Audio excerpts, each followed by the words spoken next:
예, 우리 사랑하는 기쁨 가족 여러분, 이제 같이 기도하시고 우리 수요 예배 함께 주님 앞에 올려드리겠습니다. 아버지 감사합니다.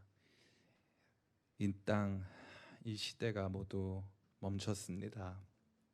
어두움 가운데 또 알 수 없는 미래의 두려움 가운데 놓여진 우리 많은 지체들, 어딜 가야 할지 몰라 주의 은혜 보좌 앞으로 나왔습니다. 주께서 이들 마다침하시고 찾아가 어루만져 주시옵고 이들을 위로하시며 함께 하시는 귀한 시간 되기를 원합니다.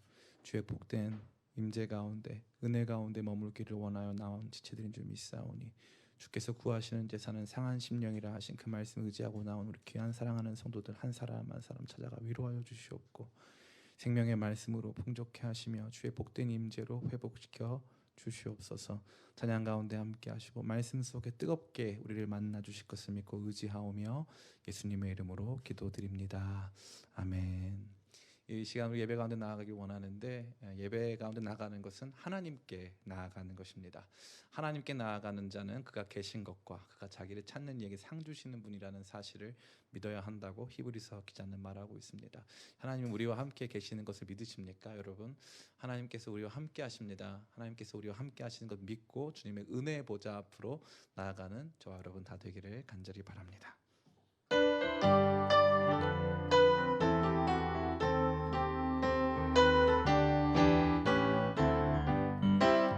주의 음성을 내가 들으니 사랑하는 말일세 믿는 마음으로 주께 가오니 나를 영접하소서. 다시 한번 주의 음성을 내가 사랑한단 말일세 사랑한단 말일세 믿는 마음으로 주께 가오니 나를 영접하소서. 내가 매일 십자가 앞에 더 가까이 가오니 구세주의 흘린 보배 피로써 나를 정케 하소서. 주여 넓으신 은혜 베푸사 나를 받아주시고 나의 품은 뜻 주의 뜻같이 되게 하여 주소서. 내가 매일 십자가 앞에 더 가까이 가오니 구세주의 흘린 보배 피로써 나를 정케 하소서. 주의 보좌로 나갈 때에 어찌 아니 기쁠까. 아멘. 주의 얼굴을 항상 배우니 우리 구주의 넓은 사랑을 증량할 자 없으며 주가 주시는 참된 기쁨도 헤아릴 수 없도다. 내가 매일 십자가 앞에 더 가까이 가오니 구세주의 흘린 보배 피로써 나를 정케 하. 내가 매일 십자가 앞에 더 가까이 가오니 구세주의 흘린 보배 피로써 나를 정케 하소서. 슬픈 마음 있는 사람 예수 이름 믿으면 영원토록 변함없는 기쁜 마음 얻으리. 슬픈 마음 있는 사람 예수 이름 믿으면 영원토록 변함없는 기쁜 마음 얻으리. 예수의 이름은 세상의 소망이요. 예수의 이름은 천국의 기쁨일세. 거룩하신 주의 이름 너의 방패 삼으라. 환난 시험 당할 때에 주께 기도드려라. 예수의 이름은 세상의 소망이요. 예수의 이름은 전국의 기쁨일세. 존귀하신 주의 이름 우리 기쁨되도다. 주의 품에 안길 때에 기뻐 찬송 드리리. 예수의 이름은 아멘 세상의 소망이요. 예수의 이름은 전국의 기쁨일세. 우리 갈 길 다간 후에 보좌 앞에 나가 왕의 왕께 경배하며 면류관을 드리리. 예수의 이름은 세상의 소망이요. 예수의 이름은 전국의 기쁨이. 예수의 아멘 그 이름이 우리에게 있습니다. 세상의 소망이요. 예수의 이름은 천국의 기쁨일세.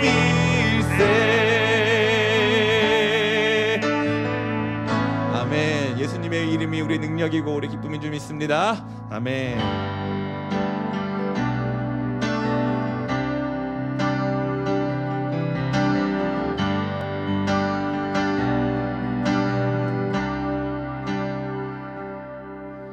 세상의 유혹 시험이 내게 몰려올 때에 나의 힘으론 그것들 모두 이길 수 없네. 거대한 폭풍 가운데 위축된 나의 영혼 어찌할 바를 몰라 헤매이고 있을 때 세상의 유혹 시험이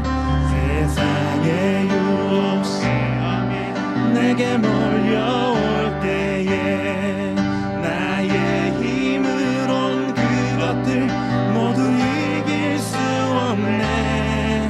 거대한 폭풍 가운데 위축된 나의 영혼 어찌할 바를 몰라 헤매이고 있을 때 함께 줄 찬양 손을 들고 찬양. 전쟁은 나에게 속한 것 아니니 주를 찬양 손을 들고 찬양. 전쟁은 하나님께 속한 것이니.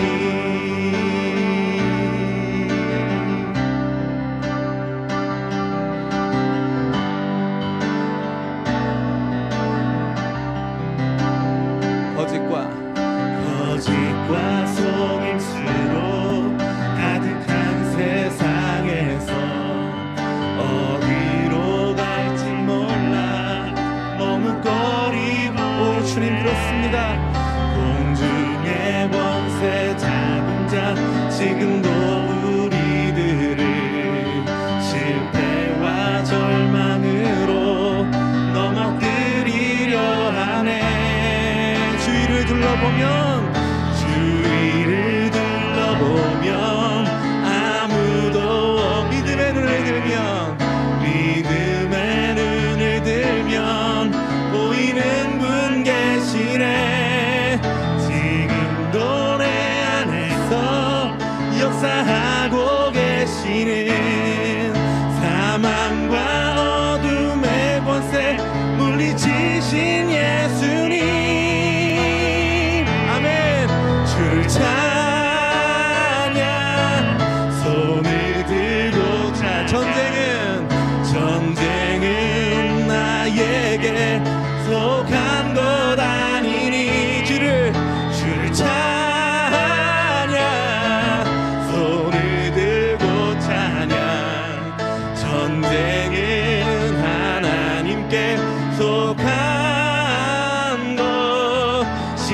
다시 한번 같이 고백합니다. 주를 찬양, 주를 찬양. 손을 들고 전쟁은 나에게, 전쟁은 나에게. 주님 들었습니다. 강도 다니니 주를 찬양, 주를 찬양. 손을 들고 찬양. 전쟁은 하나님께 속한 것이니 나의 길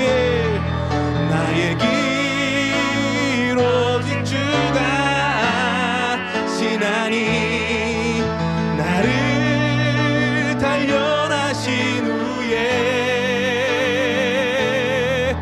내가 천금같이 나오리라.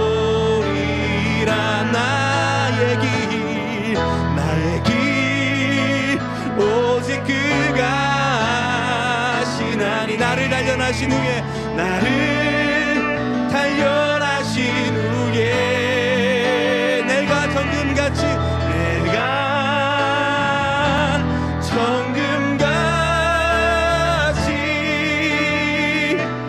나오리라.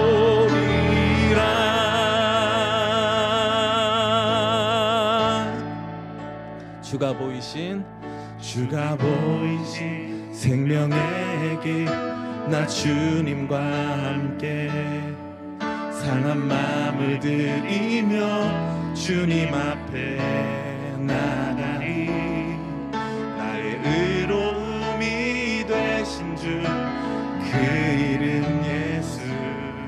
나의 길이 되신 이름 예수. 다시 한번 같이 고백합니다. 주가 보이신 생명의 길, 나 주님과 함께 상한 마음을 들이며 주님 앞에 아멘. 나의 의로움이 되신 주, 그 이름 예수. 나의 길이 되신 이름 예수. 나의 길 오직 그가 하시나니 나를 단련하신 후에 내가 정금같이 나오리라. 나의 길 오직 그가 하시나니 나를 단련하신 후에 내가 정금같이 나오리라. 나는 찬양하리라. 주님 그 이름 찬양. 예수 크신 주 이름 나 찬양하리라.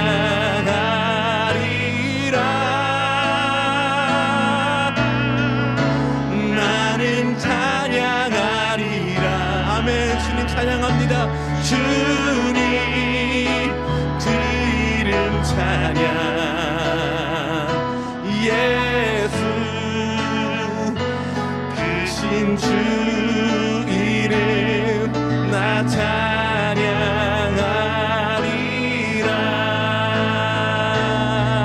나는 영광 돌리리. 아멘. 주님 주 영광의 이름 아멘. 주님 그렇습니다. 예수 크신 주 이름 나 찬양하리라. 나 찬양하리라.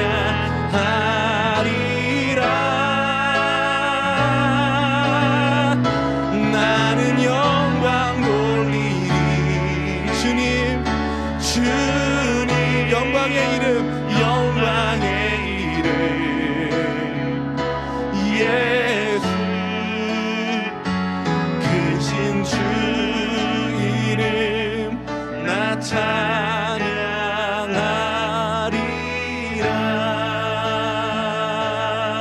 찬양하리라. 아멘. 이 시간 이것이 우리의 고백입니다. 이 땅 가운데 우리가 의지하고 깊게 신뢰할 그 무엇도 없습니다. 삶은 우리에게 너무나도 잔인할 만큼 때때로 우리를 외롭고 힘든 삶의 여정 속에 몰아넣을 때가 있습니다. 그때 무엇을 선택하시겠습니까? 세상의 유혹 시험이 내게 몰려와 어디로 가야 할지 모르는 바로 그때 우리가 고백할 것은 나의 길 오직 그가 아시나니 그가 나를 단련하신 후에 내가 정금같이 나오리라 고백하며 내가 주님의 이름을 높입니다. 주신 자도 여호와시요 취하신 자도 여호와시니 여호와께서 영광을 받으시기에 합당하시도다 고백하는 그러한 고백이 우리 가운데 있기를 원합니다. 주님 우리의 마음 가운데 예배의 마음을 부어주시옵소서. 주님 어떠한 삶의 상황과 환경 속에도 주 앞에 예배하며 감사하며 찬송할 수 있도록 도우시옵소서. 그 모든 것보다 뛰어나신 주님 모든 상황과 환경을 통제하시고 그 무엇도 우리를 사로잡아 어둠의 권세 아래 내려두지 못하게 만드시는 주님 역사하여 주시옵소서. 함께하여 주시옵소서. 인도하여 주시옵소서. 이러한 제목 가지고 잠시 같이 기도하겠습니다. 주님 오 주 그리스도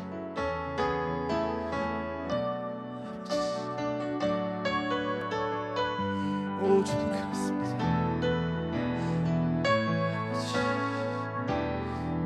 아버지 그렇습니다.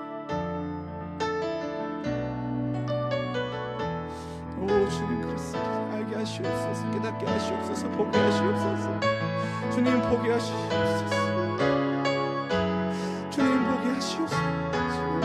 주님 보게 하시옵소서. 주님 보게 하시옵소서. 주님 아무것도 보이지 않는 이 세상 속에 주님을 보게 하시옵소서.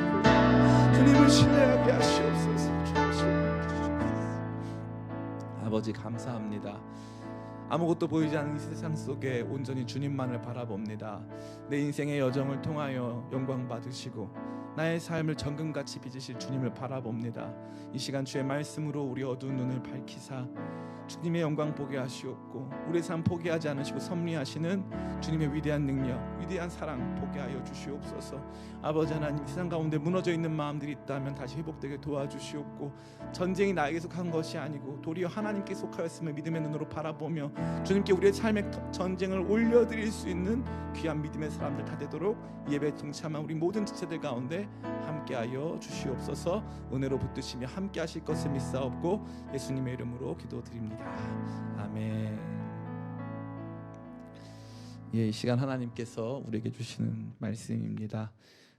사무엘상 16장 1절부터 23절까지의 말씀이 되겠습니다. 사무엘상 16장 1절부터 23절까지의 말씀입니다.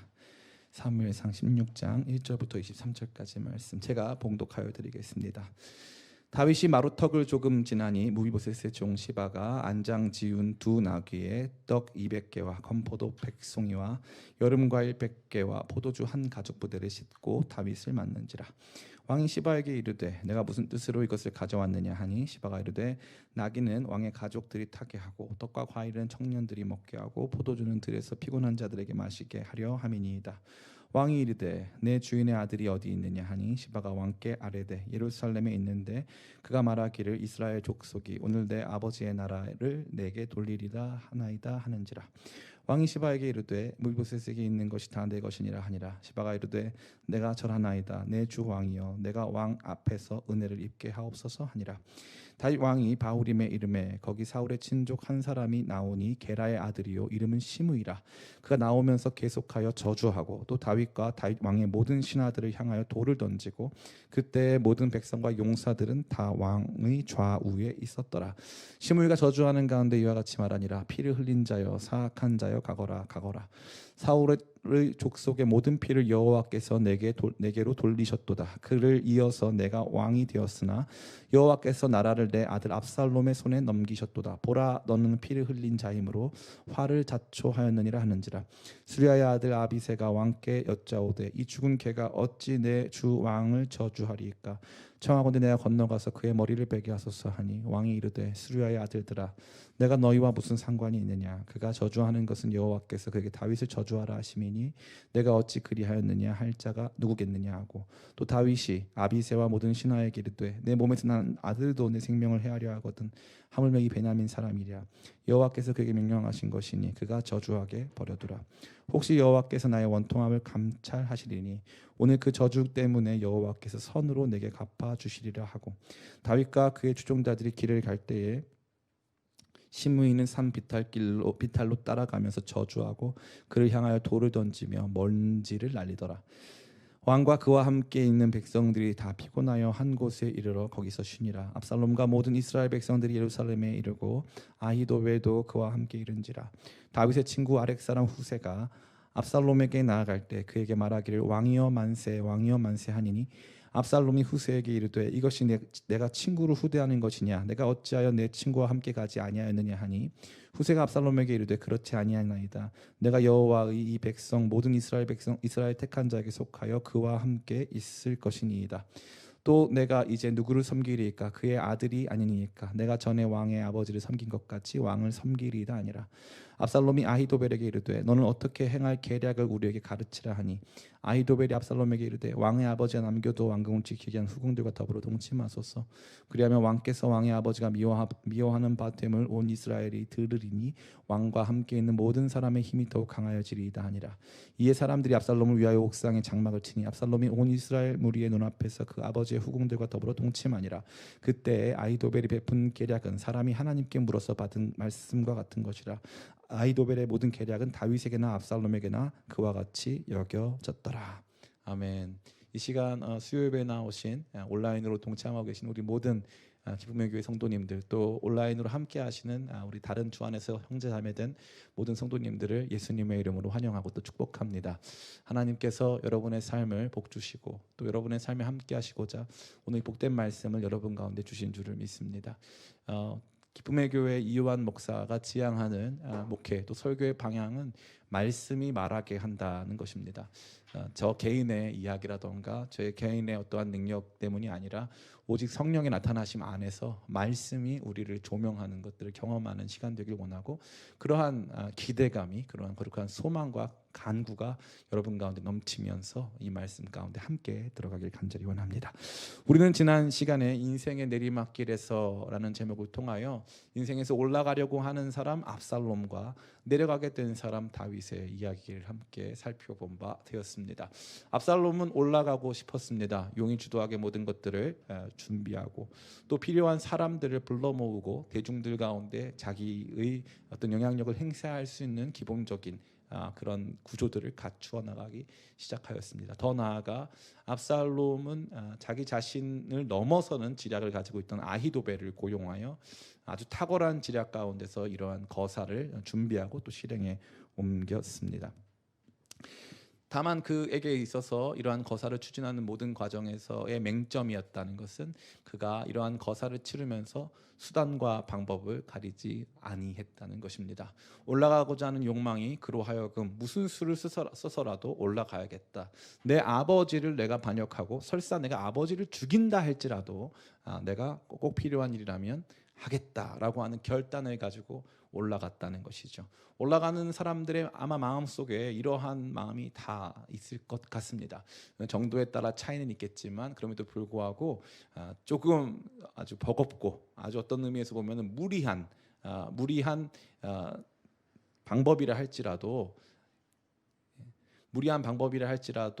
어떻게 해서든지 올라가겠다라고 하는 그런 열정, 그런 과도한 열심이 그로 하여금 상황과 환경을 뛰어넘어 수단과 방법을 가리지 않는 사람으로 만들어가고 있음을 우리가 보게 되는 것이죠.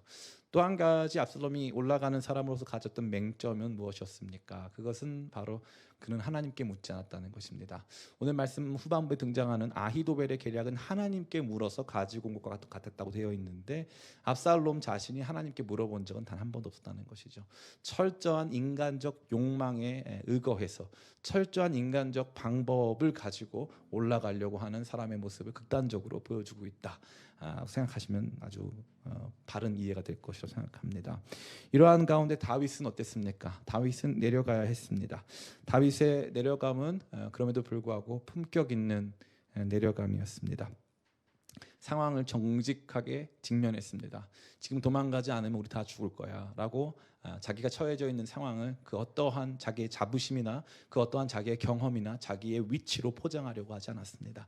자기가 겪고 있는 일의 진면목을 그대로 인정하고 받아들이고 그것을 포용했다는 사실이죠. 그리고 나서 그는 어떻게 합니까? 그렇게 내려가는 길, 어떻게 보면 비참한 길이죠. 이 15장에 보면은 맨발로 머리를 풀어헤치고 걸어가는 그 비참한 여정 속에 다윗은 다른 사람을 이용하지 않았습니다. 철저히 하나님 앞에서 철저히 그 길을 오롯이 걸어갔다는 것이죠. 하나님도 이용하지 않았고 사람도 이용하지 않았습니다. 자기 연민, 자기 상황에 대한 어떤 극단적인 두려움 속에 사로잡혀서 자기와 함께하면 힘이 될 만한 사람들을 어떻게 됐건 내 필요에 맞게 이용하려고 하지 않았습니다. 나와 함께 있으면 힘이 되겠지만 그럼에도 불구하고 그들에게 고난이 될 것 같은 길이라면 과감하게 그들은 그 성에 남기려고 최선의 노력을 다했다는 것이죠. 법궤가 나와 함께 있으면 왕적인 정통성도 지킬 수 있고 하나님의 함께 하심으로 말미암아 보호받을 수 있다라고 하는 생각을 충분히 가질 수 있음에도 불구하고 다윗은 법궤를 원래 있어야 할 자리에 두었습니다. 법궤가 나를 쫓아오는 것이 아니고 하나님이 나를 다시 법궤 앞으로, 하나님이 나를 다시 말씀 앞으로 불러주실 것이다 라고 하는 아주 품격 있는 믿음을 가지고 있는 것이죠. 저는 지난주에 함께 나눈 이 말씀을 통해서 내려갈 때도 품격 있게 내려가는 것은 끝까지 저항해서 어떻게든지 알량하게 작은 것 하나라도 건져보겠다는 마음이 아니라 하나님이 내리치실 때는 바로 무릎을 꿇고 예 그렇습니다, 제가 죄인입니다 하고 바로 엎드려서 그저 하나님께 은혜를 구하는 그러한 모습이 있어야 함을 지난 시간 깊이 생각해 볼 수 있습니다. 우리 인생의 여정에서 하나님은 이와 같이 우리의 자신의 죄로 인하여 혹은 우리를 가르치시고 연단하시는 목적을 가지고 우리에게 내려감의 여정을 허락하십니다. 그러한 여정 속에서 우리는 품격 있는 내려감의 길을 지난 시간 발견했다고 할 수 있는 것이죠. 오늘 말씀은 이러한 내려감의 길에서 만나게 되는 인간 군상들의 이야기입니다. 내려갈 때 그냥 내려가면 좋은데 꼭 옆에 누가 함께 하거든요. 그 사람들이 도대체 이 다윗에게 어떤 모습이었을까? 참 얼마나 다양한 사람들이 있을까? 저는요 매우 빈번하게 초등학교 이 과목에서 이 고전을 가르쳐야 된다고 생각합니다. 고전을. 제가 요즘에 이렇게 읽고 있는 책들 보면은 뭐 이렇게 소설들인데 아주 이제 유명한 명작 소설들이죠. 그런 소설들을 이렇게 읽다 보면요. 특징이 뭐냐? 등장인물이 많아요. 등장인물이 많아요. 그러면은 등장인물이 많으니까 복잡해가지고 잘 진도가 안 나갑니다. 근데 제가 느끼는 게 왜 이렇게 명작 소설들은 등장인물이 많을까 생각을 많이 하거든요. 특징이 뭐냐면 그 안에 세상을 담는 거예요. 사람을 담는 거죠. 그러니까 세상은 결국 사람의 이야기거든요. 사람이 누군지를 알지 못하고 사람이 어떠한 존재인지를 알지 못하면 끊임없이 어리석어지는 것이죠. 그러니까 성경은 우리를 지혜롭게 하는 책이 분명합니다. 왜냐하면 많은 사람들의 이야기, 우리가 하나님과 함께 동행하면서 겪게 되는 이 지지고 볶는 인생의 많은 이야기 속에서 그 옆에 함께하는 사람들의 이야기를 들려주심으로 우리로 하여금 사람이 어떠한 존재인가, 우리가 겪게 될 일이 어떠한 모습인가, 정작 나는 어떤 존재인가를 깊이 발견하게 하는 말씀이라 할 수 있는 것입니다.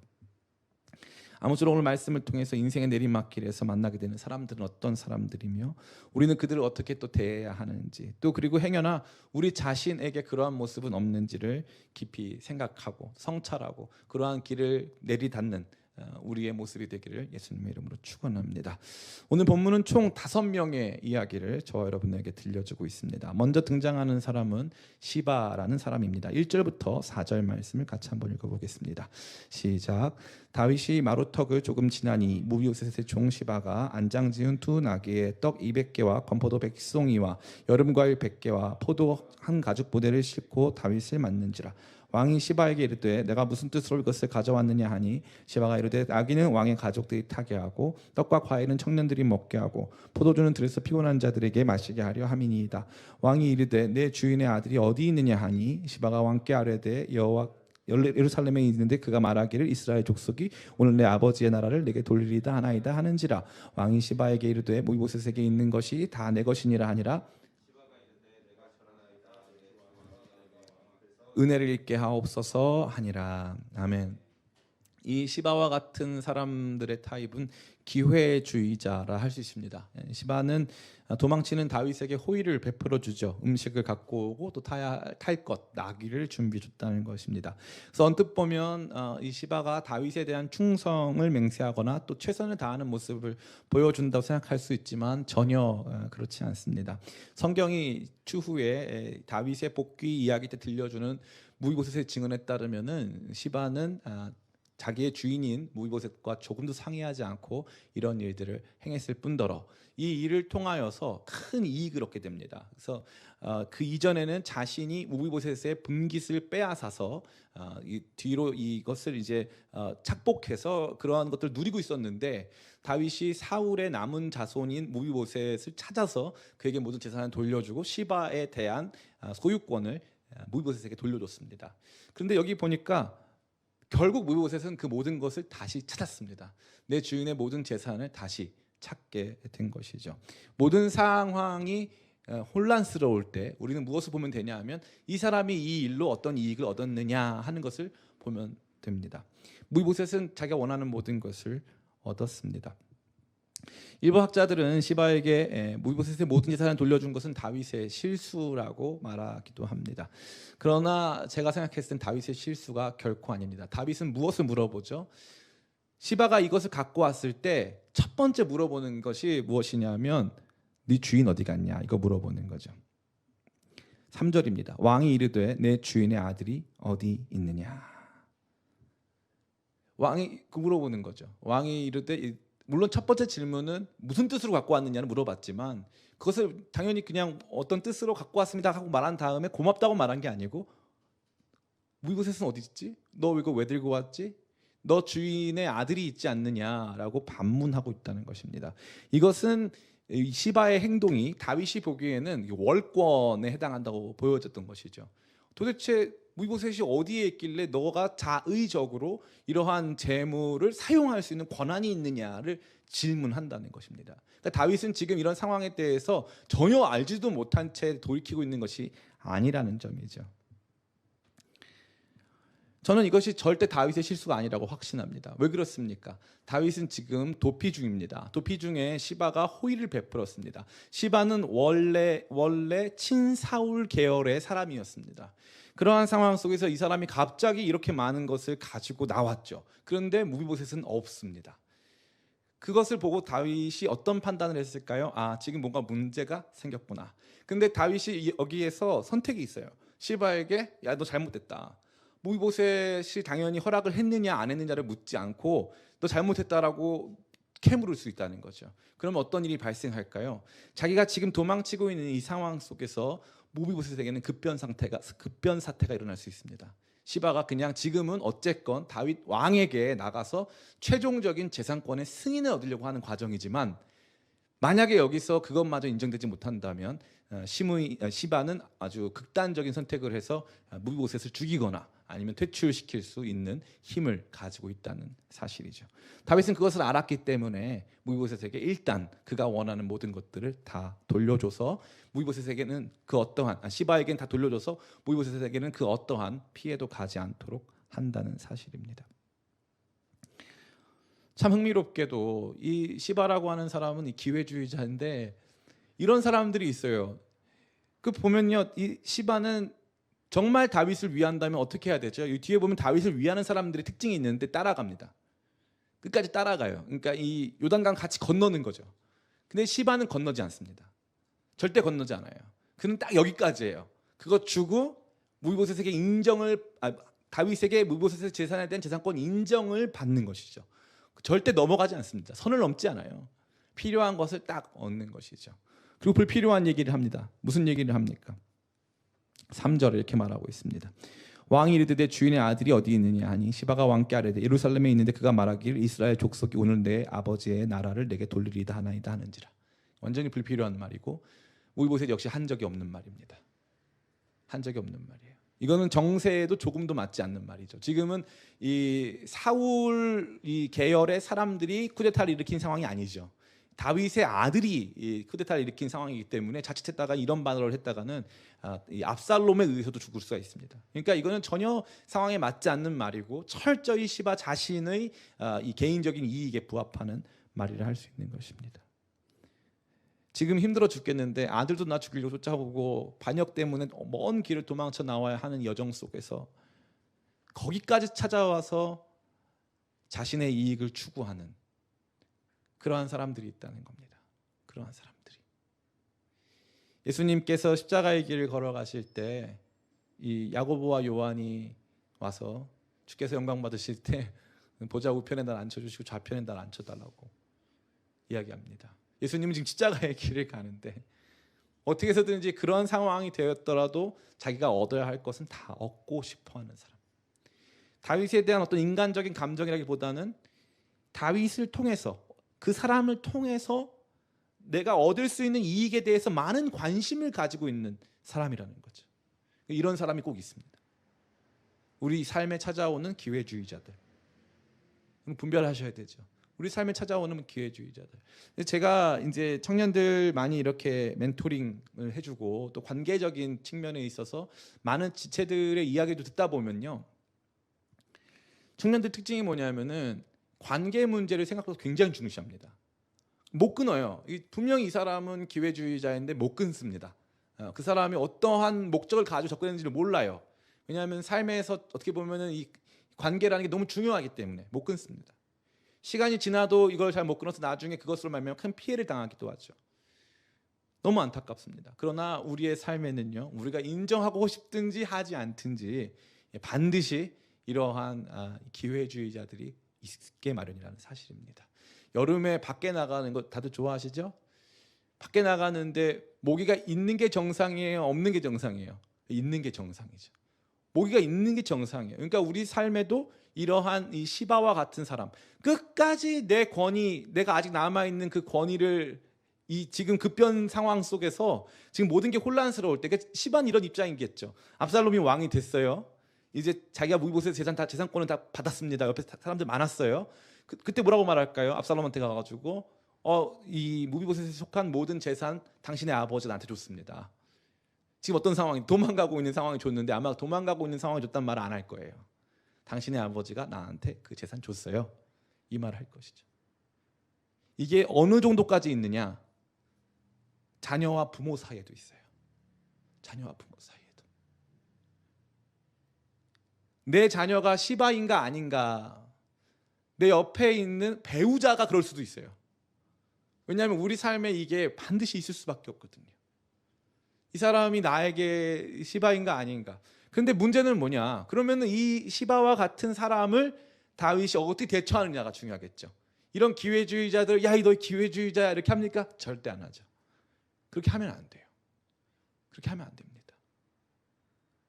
일단은 그가 더 심각한 일을 벌이기 전에, 그가 나 자신에게 더 큰 것을 빼앗아가기 전에 일단은 그냥 관망하는 것이죠. 다윗은 지금 도망갈 수밖에 없는 상황이기 때문에 관망하는 것입니다. 자기가 통제할 수 없는 상황에서는 관망하는 것입니다. 추후에 살펴보겠지만 그 뒤에도 더 이상의 재산으로 말미암아 분쟁이 생기지 않도록 그 재산을 다 분배해 줍니다. 다윗은 다 그렇게 해요. 꼭 여러분이 아셔야 될 것입니다. 우리 삶에는 반드시 이러한 기생충과도 같은 우리 삶에 찾아오는 기회주의자들이 반드시 있다. 이것을 분별해내는 지혜가 여러분 가운데 있기를 간절히 바랍니다. 두 번째 등장인물은 바로 시므이입니다. 시므이가 어떤 모습으로 등장합니까? 오늘 말씀을 같이 한번 읽어보기를 원합니다. 우리 같이 읽겠습니다. 몇 절입니까? 우리 네, 5절 말씀 우리 같이 한번 읽어보겠습니다. 5절부터 우리 쭉 같이 한번 읽어보겠습니다. 시작. 다윗 왕이 바후림의 이름에 거기서 사울의 친족 한 사람이 나오니 게라의 아들이요 이름은 시므이라. 그가 나오면서 계속하여 저주하고 또 다윗과 다윗 왕의 모든 신하들을 향하여 돌을 던지니 그때 모든 백성과 용사들은 다 왕의 좌우에 있었더라. 시므이가 저주하는 가운데 이와 같이 말하니라. 피를 흘린 자여 사악한 자여 가거라 가거라. 사울의 족속의 모든 피를 여호와께서 내게로 돌리셨도다. 그를 이어서 내가 왕이 되었으나 여호와께서 나라를 내 압살롬에 넘겨주셨도다. 보라, 너는 피를 흘린 자이므로 화를 자초하였는지라 하는지라. 아멘. 여기 보면은 계속 이 시므이가 다윗을 모욕하고 저주하는 장면이 등장합니다. 13절에 보니까 다윗과 그의 주종자들이 길을 갈 때 시므이는 산 비탈로 따라가며 저주하고 그를 향하여 돌을 던지며 먼지를 날리더라. 이 시므이는 출신 지역이 등장하죠. 베냐민 사람입니다. 사울이 베냐민 사람이었기 때문에 사울 왕이 이스라엘의 초대 왕으로 등극하였을 때 베냐민 사람은 아마 엄청난 자부심을 느꼈을 것입니다. 또 특별히 베냐민 사람들이 이스라엘에서 가장 작은 지파였고 여러 가지 면에서 한때 사사기에서 큰 갈등을 겪었던 지파였기 때문에 이 살아남은 베냐민 지파 사람들은 자기 지파에 대한 애착이 많이 컸을 것 같습니다. 그러한 가운데 이 시므이는 다윗이 왕위를 제대로 수행하고 있을 때, 왕권을 제대로 이렇게 가지고 있을 때는 이런 발언을 했습니까? 전혀 못했습니다. 그런데 이제 다윗 왕권이 이제 추락했을 때 본격적으로 이제 가장 약한 그 순간에 찾아와서 처절하게 저주하고 비난을 퍼붓고 있는 것입니다. 이 시므이와 시바는 상당히 다릅니다. 왜 그렇습니까? 시바는 다윗을 저주한 적이 없어요. 왜냐하면 다윗을 이용해야 되거든요. 다윗을 이용해야 하는 사람이에요. 시바는 끝까지 그 사람이 뭐 도망을 치든 어떻게든 반드시 이 사람이 지금 가지고 있는 상황에서 나에게 가장 이익이 되는 것을 뽑아 먹어야 되거든요. 그러니까 시바는 저주를 안 합니다.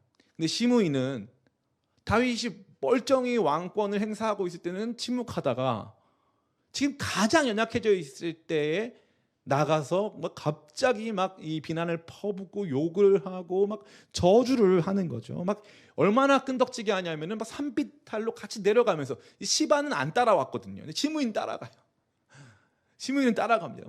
너 나쁜 놈아, 죽어라 막 이러면서 저주를 하는 거예요. 그 얼마나 기가 막힙니까? 이런 사람들은 이제 적극적 반대자, 원한을 품은 사람들입니다. 이 원한이 정말 무서운 거거든요. 그 원한의 중심에는 사실은 자기 자신이 이것을 뭐 옳다고 여기거나 하는 게 아니에요. 마음속 한편에 자기의 이제 이야기를 담아놓는 것이죠. 그 무엇입니까? 우리 베냐민 지파가. 그러니까 사울과 자기는 한편이고 우리가 남이가 한편인 거예요.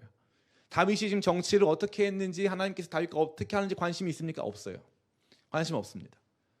그냥 이 처한 상황에서 자기가 갖고 있던 선입견을 기반으로 해서 자기의 반대파라고 생각했던 사람을 향해서 깊은 원한을 갖고 있다가 그 사람이 약해졌을 때 자기한테 반항할 수 없을 때에 가서 그냥 반대하고 그냥 비판하고 그냥 악플을 다는 사람과 똑같은 거죠. 악플을 다는 사람들. 이 악플 문제 굉장히 심각합니다.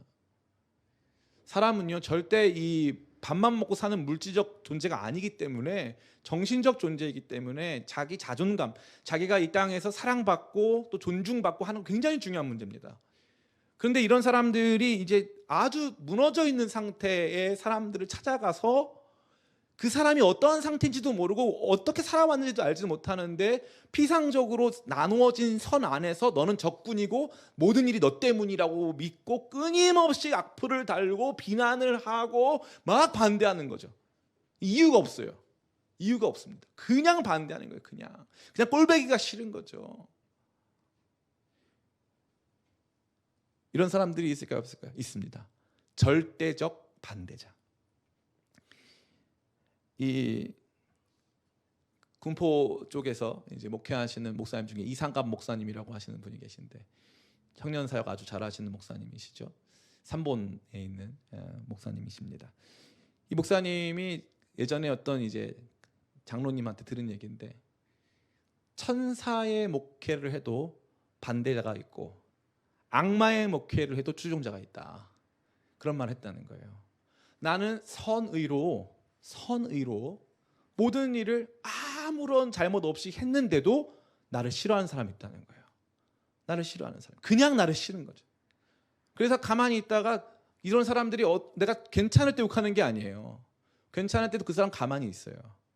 조금만 나빠지면 거 봐라. 너가 그렇게 될 줄 알았다. 네가 그때 잘못했던 그거. 사실 가만히 생각해 보시기 바랍니다. 다윗은요. 사울에 의해서 거의 10수년간을 도망자로 살면서 몇 번의 죽을 고비를 건넜고 뿐만 아니라 이 사울을 몇 번 살려줬어요. 2번에 걸쳐 살려줬습니다. 선으로 언제나 악을 선으로 갚았어요. 근데 듣는 말은 뭐예요? 너가 피를 흘렸다 이거예요.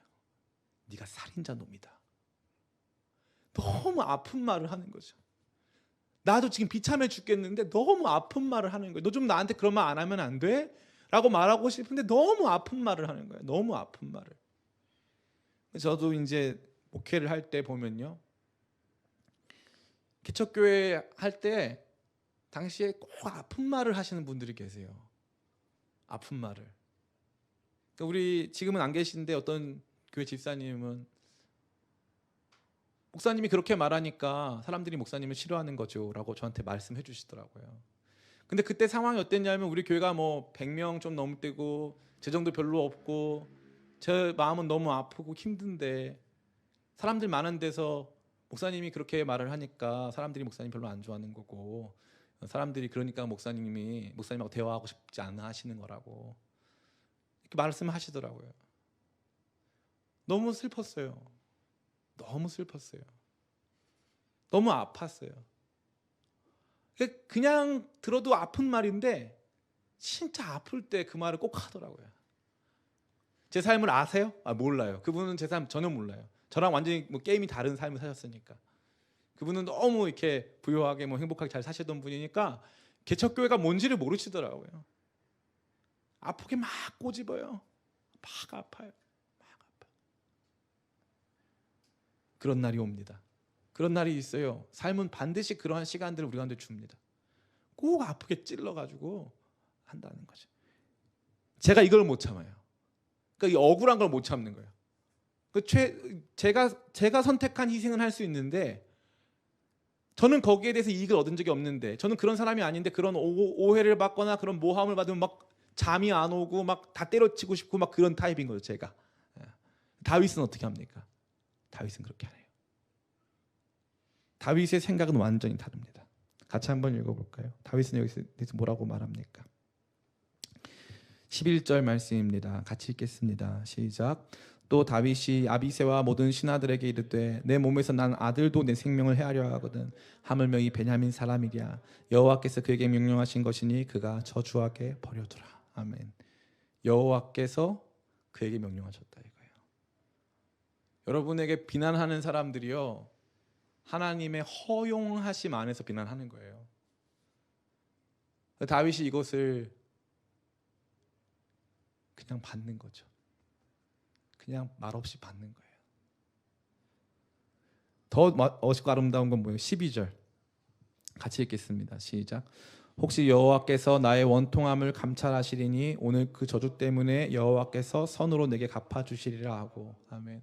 그러니까 다윗은 욕하고 비난하고 악플 달고 나를 그렇게 힘들게 하고 가장 힘들 때 와서 꼭 더 힘들고 아프게 만드는 그 사람 배후에 하나님께서 그의 잠깐 입을 여셔서 그로 하여금 나를 비난하게 하셨다라고 하는 넓은 마음을 가질 뿐더러 또한 동시에 그는 저주하고 비난하는 시므이가 아닌 그 뒤에 계신 하나님께 탄원하는 거예요. 하나님 아시잖아요. 제가 안 그런 거 아시잖아요. 그러니까 하나님하고 상대하는 거예요. 다윗은 하나님과 상대합니다. 우리는 다 어떻게 사람들하고 상대하는 거예요. 네가 어떻게 나한테 그런 말을 할 수가 있냐. 누가 나한테 이런 말을 했다. 세상에 이런 일이 어떻게 벌어질 수가 있냐. 난 너무 화가 난다.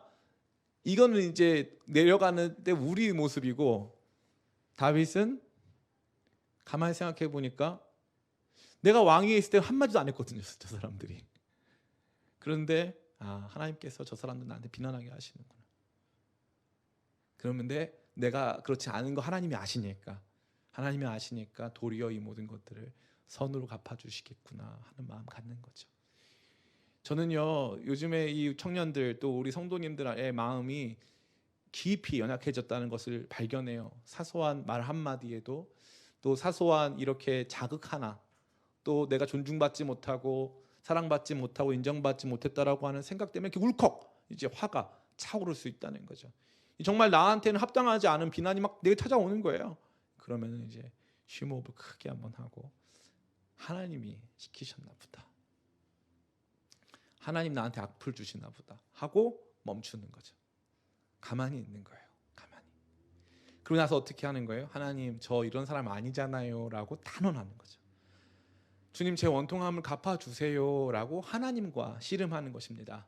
악에 맞대어, 악을 악으로 맞대어 갚는 것이 아니라 악을 선으로 갚는 것이죠.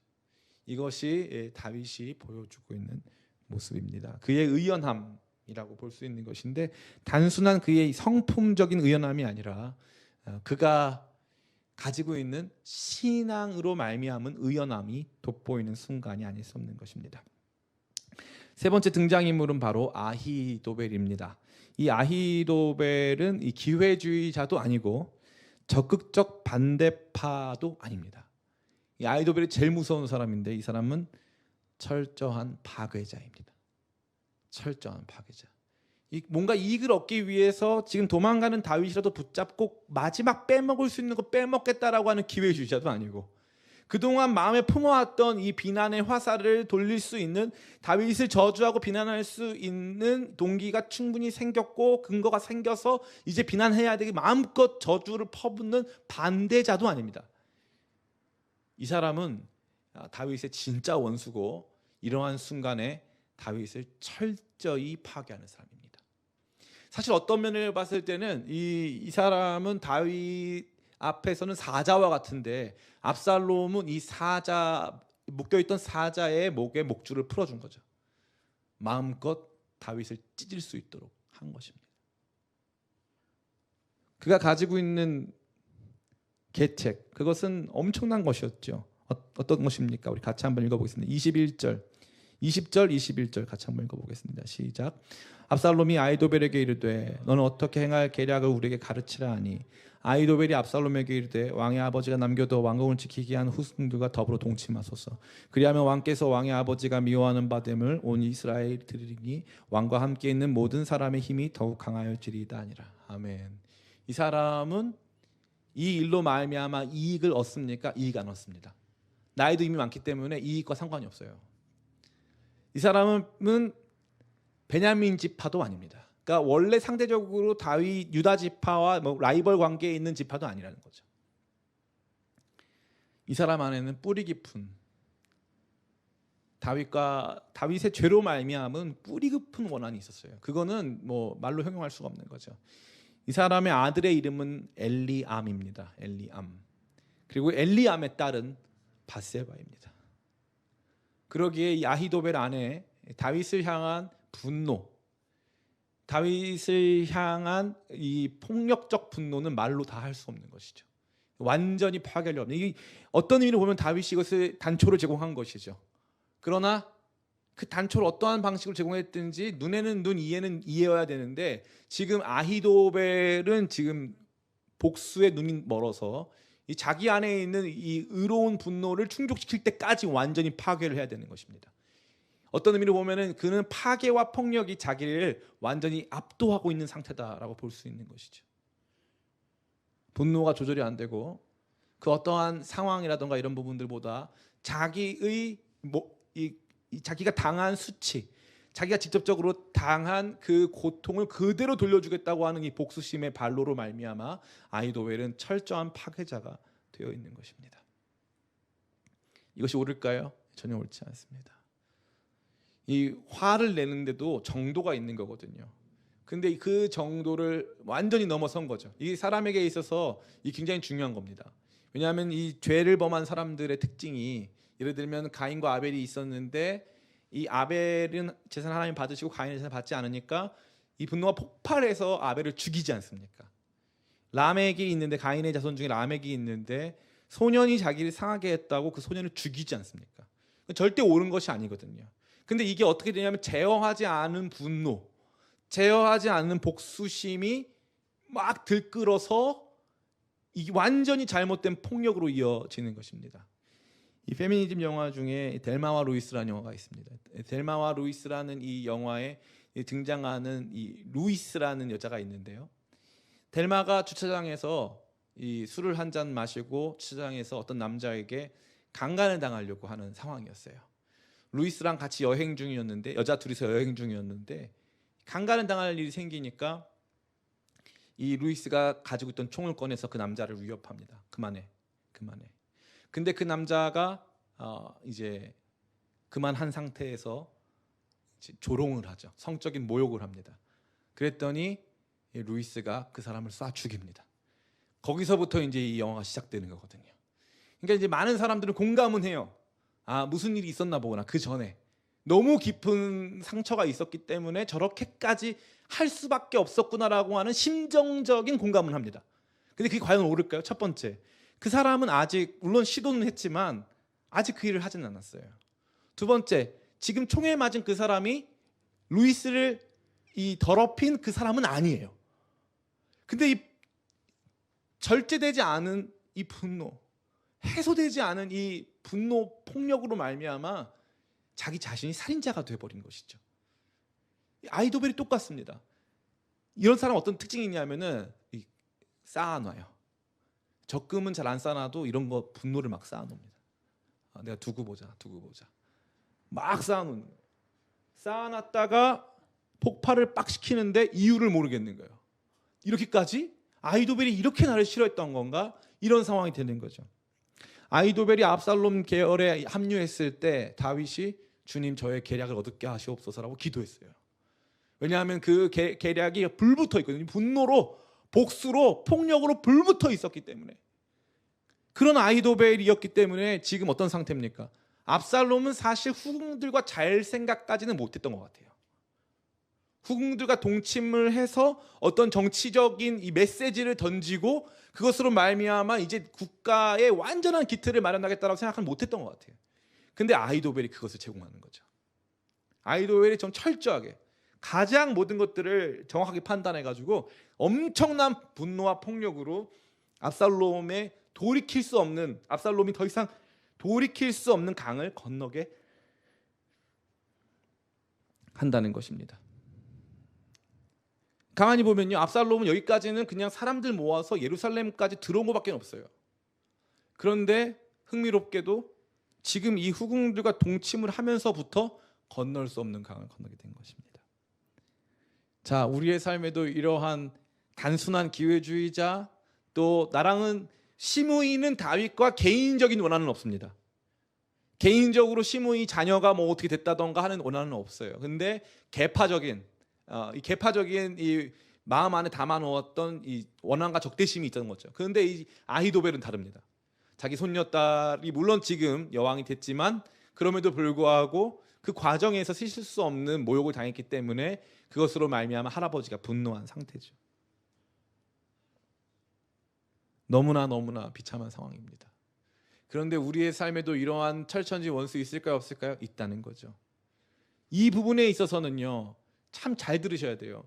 이 부분에 있어서는 다윗이 근거를 제공한 것입니다. 다윗이 근거를 제공한 거죠. 그러니까 내려가는 길목에 만난 너무 흥미롭지 않습니까? 내려가는 길목에 만난 이 세 명의 적대자는요, 너무 흥미롭게 정도의 차이가 있어요.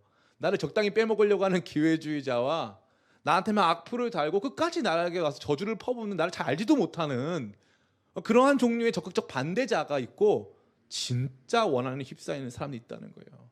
이 사람들을 언제 만난다? 올라가는 길에 만나면 편하잖아요. 올라가는 길에 만나면 싸울 수도 있고, 내려가는 길에 만나요. 꼭 내려가는 길에 나를 제일 비참하게 하는 일들이 꼭 벌어지는 거예요.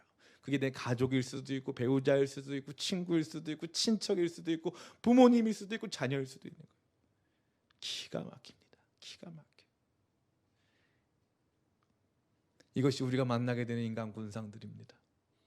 하나님은요 그냥 다윗으로 하여금 도망만 가게 한 것이 아니에요. 생각해 보세요. 성경이 만약에 다윗이 도망갔다, 도망간 사실이 비참하다라고만 기록되어 있다면 이 사람들과의 만남과 조우를 그릴 필요가 있을까요? 없을까요? 없어요. 없어요. 이 과정을 그릴 필요가 없다는 거죠. 근데 이 과정을 자세히 그려주는 이유는 뭐예요? 잘 보라 이거예요. 잘 보라 이거예요. 이 과정에서 만나는 인간 군상들의 이야기를 잘 보라 이것인 거죠. 이 이야기는 예수님의 이야기와 참 맞닿아 있어요. 이 첫 번째는 이 앞서 말씀드린 바와 같이 기회주의자들, 야고보와 요한과도 같이 이 기회주의자들이 이렇게 있는 거예요. 두 번째는 적극적 반대자들이 있어요. 바리새인들, 뭐 사두개인들, 막 이런 사람들 예수님 막 비방하고 어떻게 해서든지 예수님 막 죽이려고 하고 막 소리 지르고 예수님 잘 알지도 못하는 사람들이죠. 그런데 제일 결정타, 다윗에게는 아히도벨이었다면 예수님에게는 가룟 유다가 예수님을 팔아버리죠. 철저한 파괴자가 있는 거예요. 한 명. 진짜 철저한 파괴자. 기가 막힙니다. 이러한 사람들을 우리의 인생 여정에서 만날 수밖에 없다는 것입니다. 지혜로워 주시기 간절히 축원합니다. 우리 인생의 이 말씀이야말로 우리를 가장 지혜롭게 하는 말씀이고 그 어떠한 문학 작품보다 그 어떠한 세상의 드라마보다 우리 자신이 꼭 들어야 될 지혜로운 사람은 이 말씀 가운데서 우리의 삶을 발견할 수밖에 없는 위대한 이야기가 된다는 것입니다. 아니 목사님 알겠습니다. 이렇게 우울한 얘기 집어치우시고 혹시 좀 옆에 있는 다른 사람 없나요? 다른 사람 있어요. 같은 편 이야기 해드릴게요. 같은 편 2명 나옵니다. 하나가 누굽니까? 아비새입니다. 아비새. 이 아비새는 어떠한 사람입니까? 같은 편이죠. 다윗을 위해서 함께 해주는 너무 좋은 이 사람 중에 하나인 것 같아 보이죠. 9절 10절 말씀입니다. 같이 한번 읽어보겠습니다. 시작. 수르야의 아들 아비새가 왕께 여짜오되 이 죽은 개가 어찌 내 주왕을 저주하리이까? 청하건대 내가 건너가서 그의 머리를 베게 하소서 하니 왕이 이르되 수르야의 아들들아 내가 너희와 무슨 상관이 있느냐? 그가 저주하는 것은 여호와께서 그에게 다윗을 저주하라 하심이니 내가 어찌 그리하였느냐 할 자가 누구냐고. 아멘. 아주 재밌는 거는 아비새는 다윗 옆에서 다윗을 보좌하는 데 있어서 아주 큰 역할을 하는 사람이고 아비새는 정말 강한 무력을 소유한 어떻게 보면 힘을 댈 수 있는 의지할 만한 사람입니다. 그런데 지금은 다윗의 의중을 알아요 몰라요? 전혀 몰라요. 전혀 모릅니다. 다윗은 누구를 상대하고 있어요? 다윗은 이 과정에서 하나님과 상대하고 있어요. 하나님을 보는 거예요. 그 상황 뒤에 계신 하나님을 만나고 있는 거죠. 그런데 아비새는 도와준답시고 무슨 일을 하고 있는 거예요? 아비새는 도와준답시고 철저히 인간적인 일들을 하고 있는 거죠. 여러분 뭐가 기억나십니까? 예수님이 겟세마네 동산에서 군병들에게 붙잡히실 때 베드로가 이 칼로 이 종을 이 말고의 귀를 자르죠. 예수님 하지 말라고. 언제 내가 너한테 이런 거 시켰냐? 언제 내가 너한테 이런 거 시켰냐? 야, 예수님 안 됩니다 하고 싸워주는데 예수님이 시킨 적이 없어요. 예수님 스타일이 아니야. 같은 편인데. 그러니까 가만히 보니까 3명은 완전 다른 편이고요. 1명은 내 옆에 있는 왼수. 이건 원수는 아니에요. 원수는 이제 아까 말한 뭐 아히도벨, 뭐 시므이 이런 게 원수고, 얘 아비새는 이제 왼수. 내 옆에 있는데 눈치 있어요, 없어요? 없어. 신앙이 있어요? 없어. 그냥 막 불타올라요. 그러니까 다윗을 위한 게 아니라 자기를 위한 거예요. 그 과정에서 자기가 기분이 나쁘니까. 자기 옆에 있어. 그러니까 참 재밌는 게 옆에 있기 때문에 이거 어떻게 내칠 수도 없고 그러자니 함께 가자니 나랑 마음은 너무 안 맞는 거죠. 그러니까 같은 편 같아 보이지만 이 다른 편. 내 거 아닌 내 거 같은 너 이런 거죠. 전혀 얘가 어디에 속했는지 혼자 노는 거예요. 팀플레이 안 하고. 내 밑에 있는 것 같아 보이는데 밑에 있지도 않아요. 아비새, 요압 다 마찬가지입니다. 문제는 뭐예요? 이런 사람들이 문제를 많이 일으켜요. 자, 여러분이 말씀드리고 싶은 거는 이런 사람들이 그러면 여러분이 이제 머릿속에 생각하는 거예요. 이 사람은 내 인생에 시므이쯤 된다. 저도 저 인생에 시므이 있거든요. 페이스북에 이제 그분이 저를 타겟으로 글을 많이 남기세요. 그분 이제 제가 차단 혹은 이제 30일 동안 안 보기 이런 거 누르거든요. 제 인생의 시므이에요. 제 인생에 시바도 있는 것 같아요. 제 인생이. 그런데 아히도벨도 있긴 있겠죠. 아직까지 만난 적 없는 것 같은데 있는 것 같아요. 자꾸 우리는 어떻게 하려고 하냐면 이 사람은 내 인생의 아히도벨, 이 사람은 내 인생의 아비세, 얘는 꼭 내 인생의 아비세야, 이럴 때 있는 거죠. 그런데 그게 중요한 게 아니고 이런 모든 사람들을 만나게 된다는 거예요. 삶 속에서. 언제? 내려갈 때. 이게 진짜 인간의 지식이고 이게 진짜 인간의 지혜예요. 삶을 살아가는 가장 탁월한 지혜. 우리는 우리의 삶에서 하나님께서 허용하신 내려감의 시간 속에서 반드시 이런 인간 군상들을 마주 대할 수밖에 없다는 거예요. 마지막 사람이 등장합니다. 이 마지막 사람의 이름은 후세입니다. 후세. 같이 한번 읽어보겠습니다. 우리 16절 18절 같이 읽겠습니다. 시작. 다윗의 친구 아렉사람 후세가 압살롬에게 나아갈 때 그에게 말하기를 왕이여 만세 왕이여 만세 하니 압살롬이 후세에게 이르되 이것이 내가 친구를 후대하는 것이냐 내가 어찌하여 내 친구와 함께 가지 아니하였느냐 하니 후세가 압살롬에게 이르되 그렇지 아니하니이다. 내가 여호와와 이 백성 모든 이스라엘 택한 자에게 속하여 그와 함께 있을 것이니이다. 아멘. 후세는 다윗의 친구라고 성경이 친절하게 소개시켜주고 있어요. 16절에 다윗의 친구 아렉사람 후세. 후세가 왜 이렇게 압살롬에게 충성맹세를 하느냐? 이것은 다윗이 부탁했기 때문이죠. 그래서 후세는 이 압살롬 진영의 스파이로 들어가서 그 진영 안에서 이루어지고 있는 일들을 알려줄 뿐만 아니라 또 그 진영 안에서 이 다윗을 향한 모략을 무너뜨리는 역할을 하는 것입니다. 그게 후세의 역할이죠. 후세는 가만히 보면은 다윗과 함께하지 않았어요. 후세는 다윗에게 더 많은 도움을 주지는 못한 것 같습니다. 그런데 가장 중요한 도움을 주죠.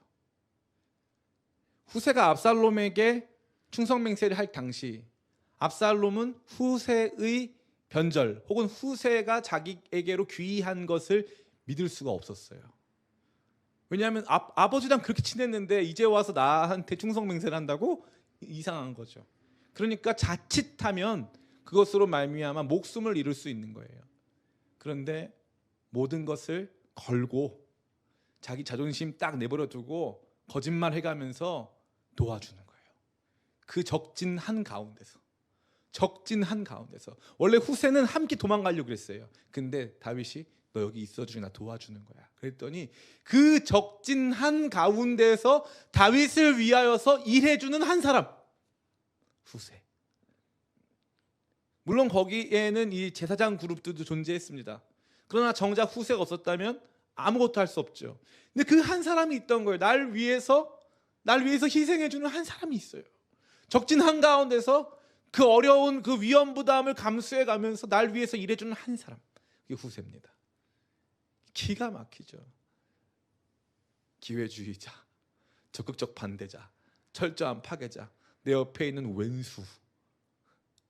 이러한 틈바구니 속에서 어려움과 고통, 아픔이 닥쳐와도 그 사람에게 진짜 필요한 것을 위해서 자기 자신을 내어 던지는 진짜 친구 후세가 있는 거예요. 그러니까 다윗은 그 내려가는 길에서 너무 힘들고 어려운 사람들의 틈바구니 속에서 고통당하고 있는 것 같아 보이지만 그 가운데도 다윗과 함께 해주는, 지금 몸은 물어 떨어져 있지만 마음으로 함께해서 적진 한가운데서 날 위해 싸워주고 있는 친구가 있다 이거예요. 그런 사람이 누구에게나 있습니다. 누구에게나. 하나님의 길을 걸어가는 모든 사람들에게 이 후세와 같은 친구들이 있다는 거예요. 목사님, 다윗은 하나님의 사람이잖아요.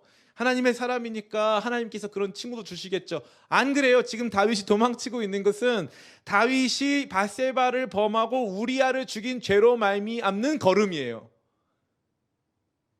의로운 걸음이 아니고 하나님께서 그냥 가만히 있는 다윗이 허락하신 걸음이 아니라 범죄한 다윗을 심판하는 과정에서 두신 그러한 내려감의 길이라는 거죠. 근데 그 내려감의 길을 걸을 때에도 다윗을 위해 희생해주는 사람들이 있다는 거예요.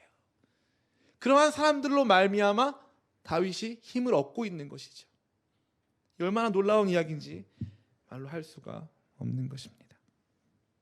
저는 이 후세를 보면서 이게 진짜 참 성도의 모습은 아닐까라는 생각을 했어요. 제가 아까 말씀드렸죠.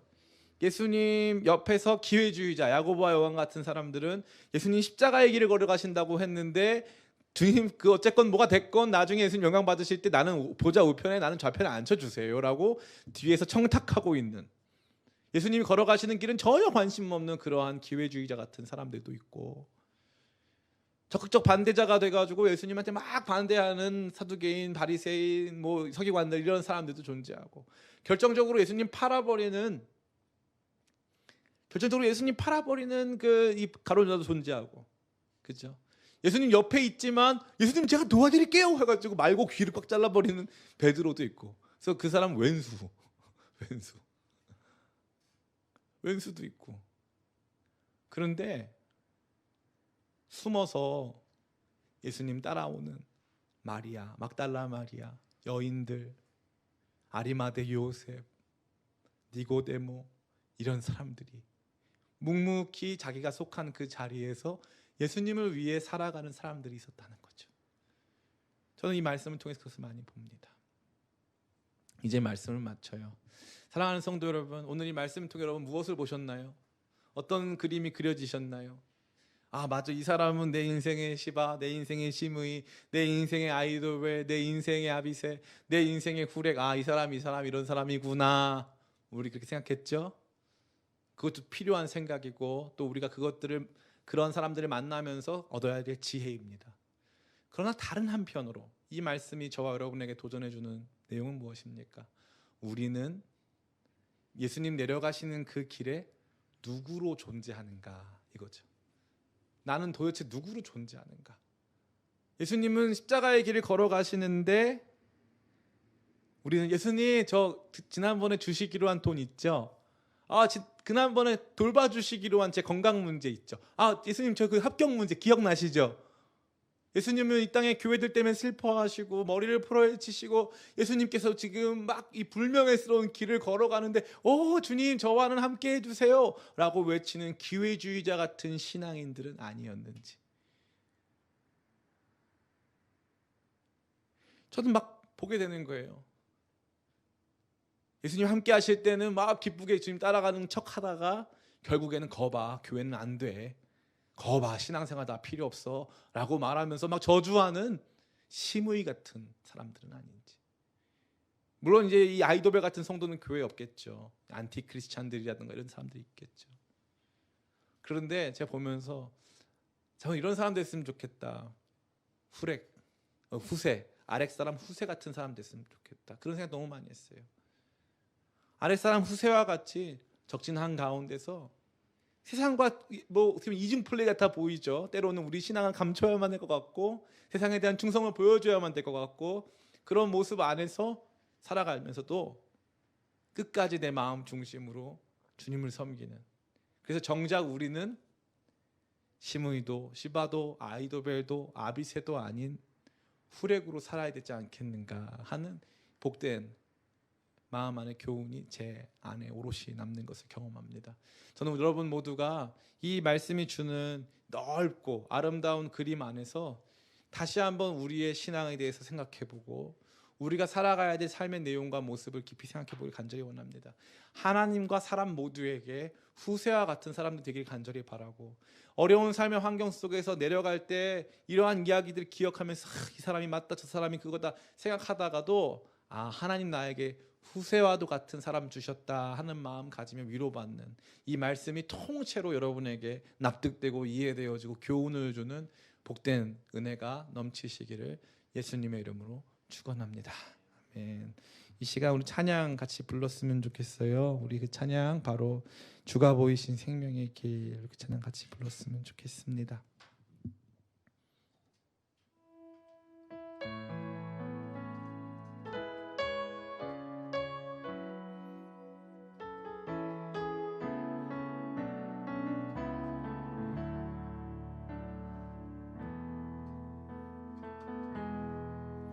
주가 보이신 생명의 길, 나 주님과 함께 상한 마음을 들이며 주님 앞에 나아가리.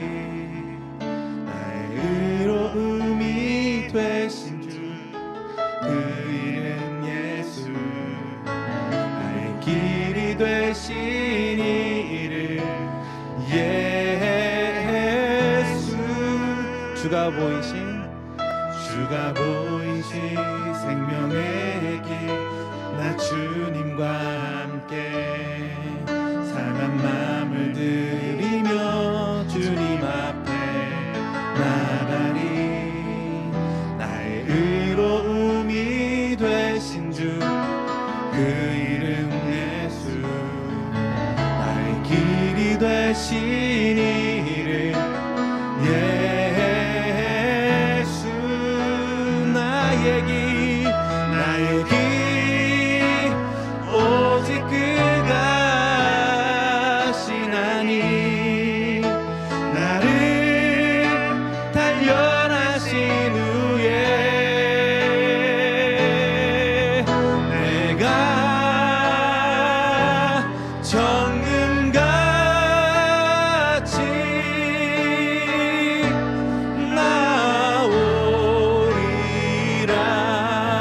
나의 길 오직 그가 하시나니. 나의 길 오직 그가 하시나니. 나를 단련하신 후에 내가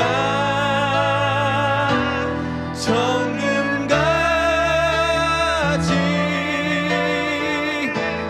나오리라.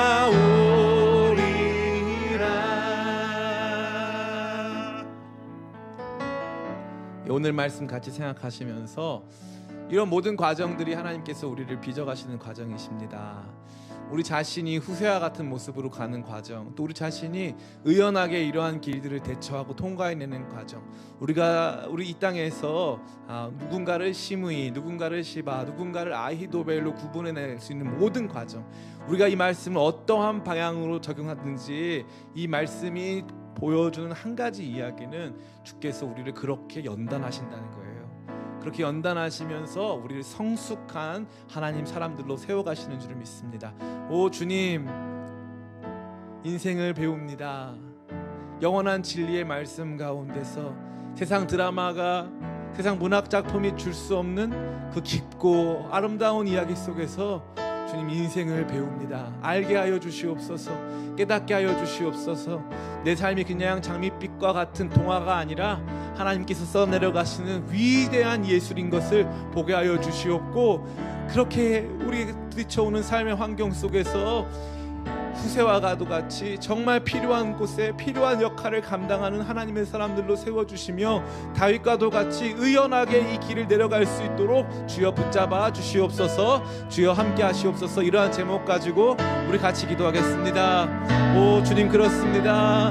아버지, 그렇습니다. 아버지, 이 말씀이 우리에게 아버지 도전을 줍니다. 아버지, 깨닫게 하여 주시옵소서. 깨닫게 하여 주시옵소서. 아버지, 세상이 우리를 향하여서 아버지 얼마나 어렵고 아프고 힘든 아버지 하나님이여 장소인지 말로 할 수가 없습니다. 그러나 주님, 이 모든 과정을 통하여서 지혜롭고 탁월하게 다윗과도 같이 아버지 이 모든 상황들을 대처해 나가며 후세와도 같이 주님을 위해서 헌신하며 희생할 수 있는 복된 믿음의 사람들로 세워주시옵소서. 오 주께서 인도하시는 이 믿음의 길을 걸어갑니다. 주여 붙잡게 해 주시옵소서. 아버지 함께하여 주시옵소서. 하나님 감사합니다. 참 어려운 말씀 증거하였습니다. 그러나 주님, 이 말씀 어려운 만큼 너무 위대합니다. 그 어떤 말씀보다 탁월하게 이 땅 가운데 살아가며 만나게 되는 인간 군상들을 보게 하셨습니다. 그 누구도 영원한 내 편은 없는 것만 같습니다. 외롭고 힘든 시간들 만납니다. 그러나 주님, 의연하게 그 길을 내려옵니다. 품격 있게 내려옵니다. 나를 향한 착취, 나를 향한 비난, 끊임없이 나를 파괴하려고 하는 모든 시도들 앞에 나는 그저 잠잠히 주 앞에 섭니다. 주님, 그렇게 우리 자신의 모습이 궁극적으로 주님 안에 있음을 발견하며 묵묵히 이 길을 걸어갈 수 있는 진짜 신앙인의 품격을 우리 가운데 허락하여 주시옵소서. 또한 주님, 이러한 사람들의 이야기를 들으며 나는 누구인가 생각해 봅니다. 주님 앞에 나는 주님을 이용해 먹는 시바와 같은 사람은 아닌지, 주님을 저주하고 있는 시므이 같은 사람은 아닌지, 주의 몸된 교회 파괴하고 내 멋대로 살아가려고 하는 아이도벨 같은 사람들은 아닌지 발견합니다. 그러다가 한 사람 발견합니다. 위험을 무릅쓰고 다윗을 위하여 적진 한가운데 들어가 세상 모든 사람과 싸우고 있는 한 사람, 사랑하는 사람 다윗 살리려고 자기 목숨을 거는 한 위대한 친구. 주님, 우리가 그러한 친구 되기를 원합니다. 또는 주님의 친구 되기를 원합니다. 아버지, 이러한 복된 결단이 우리 가운데 새로워지도록 은혜 더하여 주시옵소서. 이 밤에 귀한 말씀이 끊임없이 우리를 찾아와 들은 설교보다 위대하게 우리의 길을 비추는 것을 체험하는 우리 모든 성도들 다 되게 하실 것을 믿사옵고 감사드리며 예수님의 이름으로 기도드립니다. 아멘. 하늘에 계신 우리 아버지여, 이름이 거룩히 여김을 받으시오며 나라의 마옵시며 뜻이 하늘에서 이룬 것 같이 땅에서도 이루어지이다. 오늘날 우리에게 일용할 양식을 주옵시고 우리가 우리에게 죄진 자를 사하여 준 것 같이 우리의 죄를 사하여 주옵시고 우리를 시험에 들지 말게 하옵시고 다만 악에서 구하옵소서. 대개 나라와 권세와 영광이 아버지께 영원히 있사옵나이다. 아멘.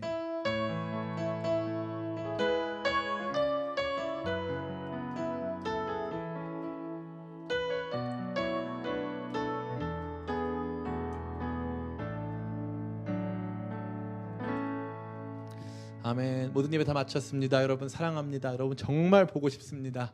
한 주간도 하나님께서 주시는 은혜 가운데 머무시기를 간절히 바라고, 지속되는 온라인 예배 적극적으로 참여하셔서 영적인 긴장감 속에서 이 말씀이 우리를 끊임없이 추격해와서 우리에게 생명 주는 것을 경험하는 우리 모든 성도님 다 되길 간절히 바랍니다. 행여 우리 기쁨의 교회 성도님들 아니신 분들 계시다면 여러분 축복합니다. 여러분 정말 주님께서 주시는 복된 은혜 가운데 머무시기를 간절히 원합니다. 우리는 모두 그리스도 안에 한 몸이요 한 교회인 줄을 믿습니다. 여러분 각 교회마다 하나님께서 주시는 은혜가 넘치기를 간절히 바라고, 이 짧은 영상이 여러분의 신앙 가운데 복된 은혜로 찾아오기를 간절히 바랍니다. 평안한 밤 되시길 원합니다. 우리 금요일 날 만나겠습니다.